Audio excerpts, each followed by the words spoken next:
बहन की विदाई हो रही तो छोटा वाला भाई दौड़ के बाप के पास गया, बोला पापा पापा दीदी रो रही, जीजा जी नहीं रो रहे।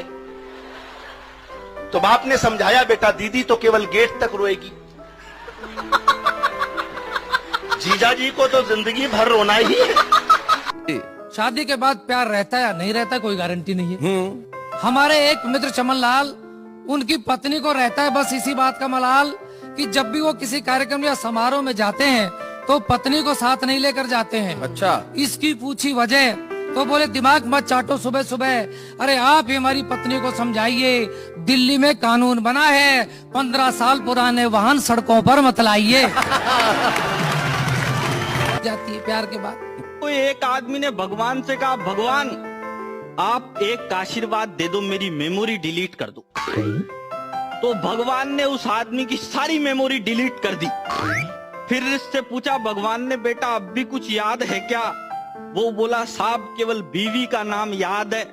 तो भगवान बोले यार पूरा सिस्टम फॉर्मेट कर दिया लेकिन वायरस फिर भी नहीं गया।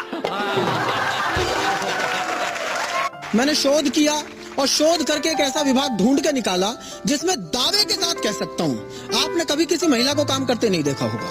उसमें तकनीकी समस्या है, उसमें कभी कोई महिला काम कर ही नहीं सकती। उस विभाग का नाम है दमकल विभाग, फायर ब्रिगेड, क्योंकि महिलाओं का काम आग बुझाना नहीं है।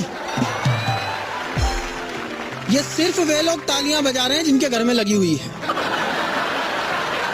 नहीं, अगली का एक सूत्री कार्यक्रम होता है, आंख खुलते ही सामने वाले को ऐसी टेंशन दे दो अगला दिन भर घुट घुट के जिए।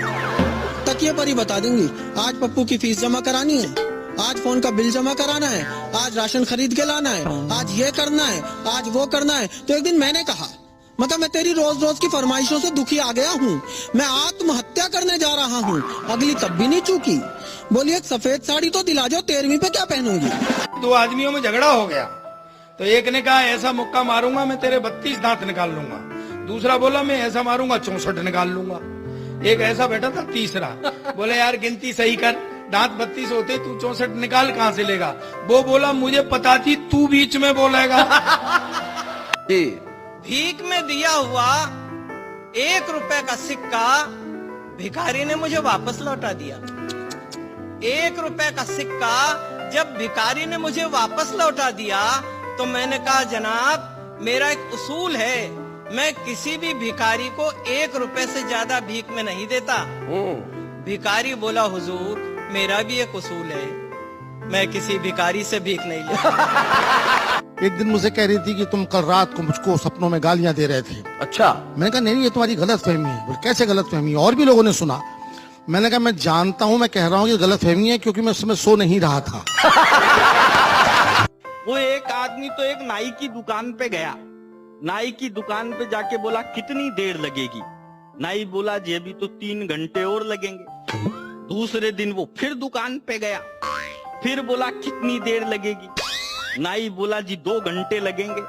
वो रोज जाता उसकी दुकान पे। तो एक दिन नाई ने नौकर से पूछा यार ये आदमी रोज आता है, न तो शेविंग करवाता है न कटिंग करवाता है, केवल टाइम पूछ के चला जाता है, इसके पीछे जा, आखिर ये जाता कहाँ है? तो नौकर पीछे गया, आधे घंटे बाद वापिस आया। वापिस आते ही मालिक ने उससे पूछा रे नौकर बताओ आदमी कहाँ जाता है? तो नाई बोला, वो नौकर बोला साहब टाइम पूछ के आपके ही घर पे जाता है।